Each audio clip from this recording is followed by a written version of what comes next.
Hanzo akan mengisi penuh bak mandi yang berbentuk prisma segitiga siku-siku seperti pada gambar. Setelah diperiksa, ternyata bak mandi tersebut sudah terisi air, sekitar 1/6 bagian dari total volume bak mandi. Berapakah volume air yang masih harus diisi agar bak mandi menjadi penuh? Jadi, kalian bisa menyelesaikan permasalahan tadi.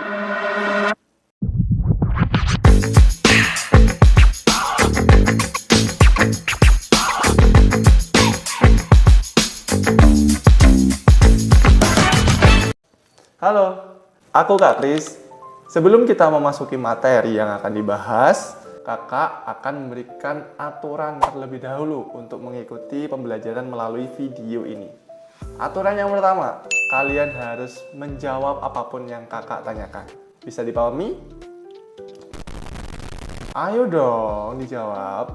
Bisa dipahami? Oke, sip. Yang kedua, nanti ketika muncul tanda seperti ini, kalian harus mempause videonya. Karena apa? Kalian nanti akan mengerjakan LKPD yang telah diberikan. Bisa dipahami? Oke. Terakhir, tadi berapa? Oh ya, yang ketiga, kalian harus mengikuti video ini dengan baik. Karena apa? Untuk menjawab LKPD itu tadi, kalian harus menyimak videonya. Kalau tidak, ya udah.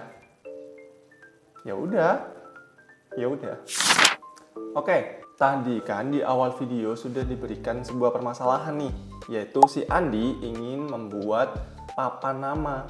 Nah, kemudian yang dipermasalahkan itu berapa sih luas dari papan nama yang dibuat Andi. Jadi, untuk menjawab permasalahan tersebut, kita harus mengetahui tentang luas permukaan bangun ruang. Pada materi ini, kita akan membahas tentang prisma, sehingga kita akan fokus pada luas permukaan prisma. Sebelum kita masuk ke materi luas permukaan prisma ya, kakak tanya, prisma itu apa? Jadi, prisma adalah bangun ruang yang mempunyai dua sisi yang sejajar dan kongruen, yaitu alas dan tutupnya, dan memiliki sisi tegak yang berbentuk segi 4. Itu prisma. Nah, di situ kakak mempunyai prisma segitiga. Dia itu prisma segitiga siku-siku A, B, C, D, E, F. Kemudian, kalian fokus pada garis yang menghubungkan antara alas yang bawah dan tutupnya. Nah, itu kan ada garis nih. Ada garis AD, garis BE, dan garis CF. Mereka itu adalah tinggi prisma. Catat, tinggi prisma. Karena apa? Kalau misalnya bangun prisma itu kakak rotasi, mereka tetap tinggi prisma. Oke, bisa dipahami? Harus ingat bahwa tinggi prisma adalah garis yang menghubungkan antara alas dan tutup prisma. Untuk nama dari prisma atau jenis dari prisma itu sendiri, itu sesuai dengan bentuk alasnya. Alas pada contoh barusan itu adalah segitiga siku-siku. Karena itu namanya adalah prisma segitiga siku-siku. Kemudian kalau semisal ini, ya, itu adalah prisma trapesium siku-siku. Kemudian tuh ini, ya, itu adalah prisma layang-layang. Kemudian ini, itu prisma segi 5. Ini adalah prisma segi 1, 2, 3, 4, 5, 6, 7, 8. Berarti dia prisma segi 8. Jadi diingat, untuk bentuk prismanya atau jenis prismanya itu sesuai dengan jenis alasnya. Bisa dipahami? Oke, kalian tadi udah mengerti apa itu prisma, kemudian tinggi dari prisma itu seperti apa, dan jenis prismanya itu apa aja gitu kan. Untuk memasuki luas permukaan, kita itu harus mengerti tentang jaring-jaring terlebih dahulu nih. Jaring-jaring prisma itu seperti apa sih? Oke, di sini kakak ada 4 contoh prisma. Yang pertama ada prisma segitiga, kemudian ada prisma segi enam, ada prisma trapesium, dan yang terakhir ada prisma segitiga siku-siku. Dengan tanda siku-sikunya di warna merah itu ya. Oke, kita akan buka untuk mengetahui jaring-jaringnya. Nah, itu dia jaring-jaring dari prisma segitiga siku-siku. Kemudian ini jaring-jaring dari prisma trapesium. Kemudian ada jaring-jaring dari prisma segi enam. Dan yang terakhir ada jaring-jaring dari prisma segi tiga. Jadi jaring-jaring itu nanti akan menjadi dasar untuk mencari luas permukaan bangun ruang. Karena apa? Karena jaring-jaring itu adalah kumpulan dari bangun datar yang ketika disusun akan membentuk bangun ruang. Nah, kalian kan sudah tahu nih, apa itu jaring-jaring dari sebuah prisma. Kakak ambil contoh dari satu jaring-jaring prisma segitiga siku-siku tadi. Oke? Kemudian kita akan analisis bagaimana sih luas permukaannya itu. Oke, di sini kakak mempunyai prisma 3 siku-siku ABC, DEF dengan siku-siku di C. Kemudian kita akan membuka untuk mendapatkan jaring-jaringnya. Dari jaring-jaring tersebut, kita memiliki 2 segitiga siku-siku yang kongruen, yaitu segitiga ABC dan segitiga DEF. Karena kongruen, maka luas dari segitiga ABC dan DEF ini itu sama. Kemudian untuk garis AD, CF, BE, dan AD lagi itu merupakan tinggi prisma. Nah, karena itu ukurannya juga sama. Nah, untuk mencari luas permukaan bangun ruang, kita harus menjumlahkan nih jaring-jaringnya atau bangun datar yang menyusun bangun ruang tersebut. Sehingga untuk luas permukaan prisma, kita bisa tulis luas ABC ditambah luas DEF, ditambah luas ACFD, tambah luas BCFE, ditambah luas ABED. Kemudian luas ABC dan DEF kan tadi sama ya. Jadi bisa kakak ubah menjadi 2 kali luas ABC.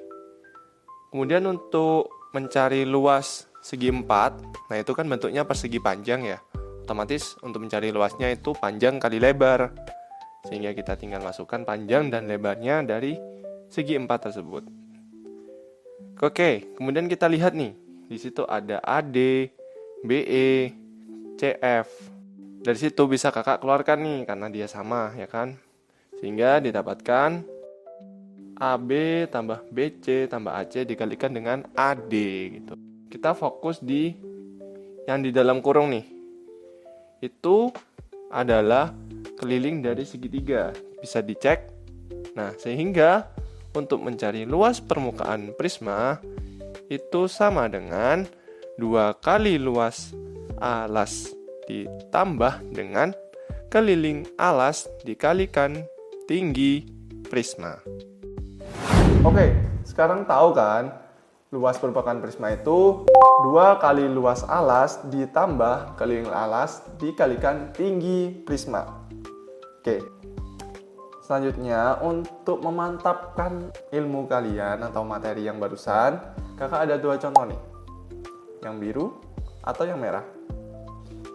Karena kakak suka biru, maka kakak ambil yang kuning. Gak ada yang kuning, kak. Ada? Kata siapa gak ada? Nih. Oke, untuk contoh soalnya yaitu Bagus mempunyai wadah berbentuk prisma trapesium siku-siku. Kemudian dia ingin mengecat seluruh bagian wadah kecuali bagian bawahnya saja. Nah, jadi berapa sih luas permukaan wadah yang dicat sama Bagus? Nah, dari sini kita harus mencari tahu nih apa yang diketahui, kemudian apa yang ditanyakan. Nah, untuk yang diketahui, kita di sini ada tinggi dari prisma. Kemudian ada panjang alas atas. Kemudian ada panjang alas bawah, tinggi alas, dan terakhir ada sisi miring dari alas itu sendiri. Kemudian yang ditanyakan adalah berapa luas permukaan wadah yang dicat sama bagus. Nah, dari sini sudah jelas kita akan mencari luas permukaan prisma yang memiliki rumus yaitu 2 kali luas alas ditambah keliling alas dikalikan dengan tinggi prisma. Karena luas alasnya berbentuk trapesium, maka rumusnya itu adalah A tambah B per 2 dikalikan dengan tinggi trapesium. Kemudian untuk keliling alasnya, karena keliling itu menjumlahkan sisi dari trapesium atau menjumlahkan seluruh sisi yang dimiliki trapesium. Nah, kemudian kita misalkan panjang alas atas itu A, kemudian alas bawah itu B, tinggi alas itu C, dan sisi miring alas itu D. Oke, seperti ini. Nah, setelah itu kita tinggal substitusi atau masukkan saja nilai-nilai yang sudah kita ketahui. Kemudian kita kerjakan dengan yang di dalam kurung, kita kerjakan terlebih dahulu. Oke. Kemudian kita mendapatkan hasil. Luas permukaan itu 2 kali 352 ditambah 4000. Kemudian 352 dikalikan 2 menghasilkan 704 ditambah 4000, sehingga mendapatkan hasil dari luas permukaan bangun atau wadah yang dibuat itu adalah 4704. Oke. Di sini masih belum selesai. Karena apa? Karena kita masih mencari bagian bawah yang tidak dicat. Maka karena bagian bawahnya itu tadi berbentuk persegi panjang, sehingga untuk mencari luasnya itu panjang kali lebar. Tinggal substitusi nilainya. Untuk panjangnya itu 50 dan lebarnya 28, sehingga didapatkan luas dari persegi panjang yaitu 1400 cm persegi. Kemudian untuk mencari berapa sih luas dari yang wadah yang dicat oleh bagus, itu kita tinggal kurangkan saja dengan luas permukaan seluruhnya, sehingga didapatkan untuk luas permukaan wadah yang dicat oleh bagus itu 3304. Jadi ini kesimpulannya. Nah, kurang satu nih contohnya. Tapi itu yang mengerjakan adalah kalian. Silakan mengerjakan. Yeay. Wow, udah selesai nih mengerjakannya. Keren sih kalau kalian bisa mengerjakan itu tadi semua. Oke, kemudian setelah dikerjakan pasti ada di koreksi. Oke, kita akan koreksi bareng-bareng. Oke, kalau kalian sudah mencapai menit ini, berarti kalian sudah mengerjakan LKPD-nya. Jadi kita akan menyelesaikannya bersama-sama. Semuanya disimak ya. Nah, ini tadi kan permasalahan yang ada di awal video ini. Oke, sekarang kita langsung masukkan saja apa yang diketahui dan ditanya. Nah, untuk yang diketahui pastinya ada tinggi prisma. Kemudian ada panjang alasnya. Kemudian ada tinggi dan sisi miring dari alas itu sendiri. Untuk yang ditanya adalah berapa luas papan nama yang Andi buat. Oke, dari sini sudah jelas kita akan mencari luas permukaan prisma segitiga siku-siku. Yang rumusnya adalah 2 kali luas alas ditambah keliling alas kali tinggi prisma. Selanjutnya, karena alasnya itu berbentuk segitiga, maka luas alasnya adalah A kali tinggi segitiga per 2. Kemudian keliling alasnya kita tinggal menjumlahkan saja semua sisi yang ada di segitiga, sehingga bisa ditulis sebagai A tambah B tambah C kali tinggi prisma. Untuk A-nya itu sendiri adalah panjang alasnya. Kemudian B itu tinggi alas dan C adalah sisi miring alas.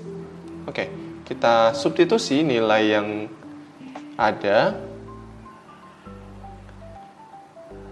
Nah, seperti biasa kita akan operasikan terlebih dahulu nih yang ada di dalam kurung. Sehingga didapatkan 2 kali 30 tambah 30 kali 22. Dioperasikan lebih lanjut, didapatkan 60 tambah 660. Luas permukaan papan nama Andi adalah 720 cm. Oke, ini untuk satu papan nama. Nah, kita lihat dahulu nih, berapa sih papan nama yang dibuat Andi? Ternyata papan nama yang dibuat Andi itu ada 2 dengan ukuran yang sama. Sehingga untuk mencari seluruh luas permukaan papan nama yang Andi buat itu kita tinggal menjumlahkan saja tuh papan nama yang dibuat atau kita langsung kalikan 2. Sehingga didapatkan 720 kali 2 hasilnya adalah 1440 cm persegi. Jadi luas papan nama yang dibuat Andi adalah 1440 cm persegi. Oke, silakan dikoreksi dan selamat buat kalian yang telah menyelesaikan LKPD-nya dengan baik. Wah, selamat. Kalian sudah menyelesaikan permasalahan yang ada di awal video tadi. Jadi, kalian harus pasti ingat, harus untuk luas permukaan prisma itu 2 kali luas alas ditambah keliling alas dikalikan tinggi prisma. Ingat, harus ingat, karena itu adalah fokus utama pada video kali ini. Mungkin cukup ya. Semoga apa yang kakak jelaskan, apa yang kita bahas tadi bisa bermanfaat. LKPD yang kalian kerjakan juga bisa menjadi ilmu buat kalian dan bermanfaat untuk kemudian hari. See you in the next video. Bye-bye.